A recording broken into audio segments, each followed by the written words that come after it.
ओम नमः शिवाय। ये कथा उस प्रेम, त्याग और अपमान की है जिसने एक दिव्य प्रेम कहानी को एक ऐसी शक्ति में बदल दिया जिसने सृष्टि के हर कोने में अपनी उपस्थिति दर्ज करा दी। ये कहानी है माता सती के आत्मत्याग की और उन्हीं के शरीर से उद्भव हुए शक्तिपीठों की। ये कथा मुझे सिखाती है कि जहाँ प्रेम का अपमान होता है वहाँ प्रेम का अंत नहीं बल्कि एक नए अध्याय का आरंभ होता है। कैलाश पर्वत पर प्रेम और कर्तव्य का द्वंद्व।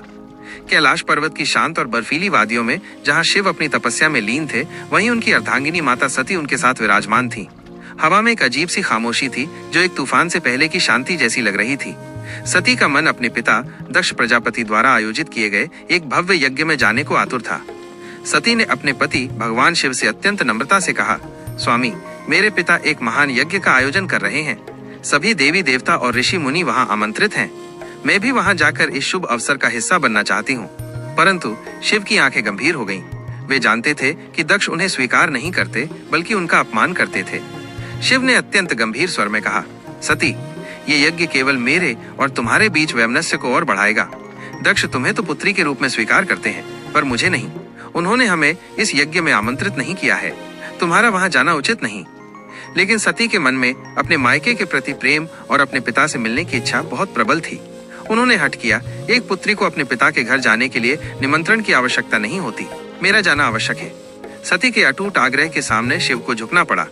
वे जानते थे कि आने वाली घटना अत्यंत दुखद होगी, फिर भी प्रेम और विश्वास में उन्होंने सती को जाने की अनुमति दे दी। दक्ष का अहंकार और सती का अपमान। जब माता सती यज्ञशाला में पहुंची तो वहां का दृश्य अत्यंत भव्य था।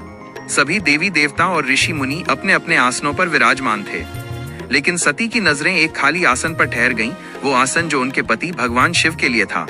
सती का हृदय ये देखकर बेचैन हो उठा। उन्होंने अपने पिता दक्ष के पास जाकर आश्चर्य और दुख से पूछा, पिताश्री, यह क्या? सभी देवता यहाँ हैं, परंतु मेरे स्वामी का आसन रिक्त क्यों है? आपने उन्हें क्यों नहीं बुलाया? दक्ष, जो अपने अहंकार में डूबे हुए थे, ने सती के प्रश्न का उत्तर अत्यंत घमंड भरे स्वर में दिया, तुम्हारे पति कोई देवता नहीं।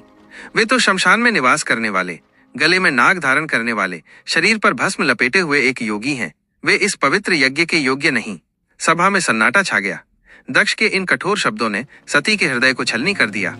सती का आत्मत्याग, प्रेम और सम्मान की अग्नि। पिता के मुख से अपने आराध्य पति का ऐसा अपमान सुनकर सती का हृदय क्रोध और दुख की अग्नि से जल उठा। उनकी आंखों में वही ज्वाला धधक रही थी जिसने उनके हृदय को जलाकर राख कर दिया था। सती ने दृढ़ स्वर में कहा, जिस शरीर को मैं शिव का कहते हुए गर्व से धारण करती हूँ, वही शरीर आज इस अपमान को सहन नहीं कर सकता। ये शरीर जो मेरे पति के अपमान का साक्षी बना है, अब इसका त्याग ही उचित है। ये कहकर माता सती वहीं योग मुद्रा में बैठ गईं। उन्होंने अपनी दिव्य शक्ति से अपने शरीर में अग्नि प्रज्वलित कर दी और क्षण भर में ही उनका शरीर भस्म हो गया। यज्ञशाला शोक और भय से भर उठी।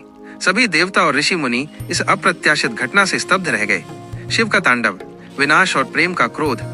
जब ये दुखद समाचार कैलाश पर्वत पर भगवान शिव तक पहुंचा तो उनका क्रोध प्रलय का रूप ले गया। उन्होंने अपनी जटाएं बिखेर दी और अपने क्रोध से वीरभद्र और भद्रकाली को उत्पन्न किया। इन दोनों ने दक्ष की यज्ञशाला को ध्वस्त कर दिया।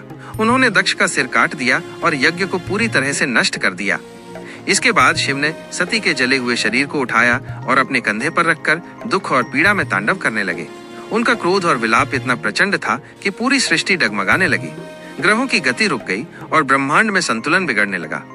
इस भयानक स्थिति को देखकर सभी देवता भगवान विष्णु के पास पहुंचे और उनसे सृष्टि को बचाने की प्रार्थना की। विष्णु का हस्तक्षेप और शक्तिपीठों का उद्भव। सृष्टि का संतुलन बनाए रखने के लिए भगवान विष्णु ने हस्तक्षेप करने का निर्णय लिया। जब शिव तांडव करते हुए ब्रह्मांड में घूम रहे थे, तब विष्णु ने अपने सुदर्शन चक्र से माता सती के शरीर को छोटे छोटे टुकड़ों में काट दिया। जहां जहां माता सती के अंग गिरे, वहां वहां शक्ति के रूप प्रकट हुए। ये पवित्र स्थान ही आगे चलकर 51 शक्तिपीठ कहलाए। हर शक्तिपीठ पर देवी के साथ एक भैरव का भी स्थान हुआ जो उस शक्ति के रक्षक बने। ये घटना मुझे याद दिलाती है कि शक्ति और शिव अविभाज्य हैं। जहाँ शक्ति है वहीं सृष्टि है। और ये शक्तिपीठ हमें माता सती के प्रेम, उनके त्याग और उनके सम्मान की कहानी सुनाते हैं, जो आज भी भारतवर्ष की धरोहर है।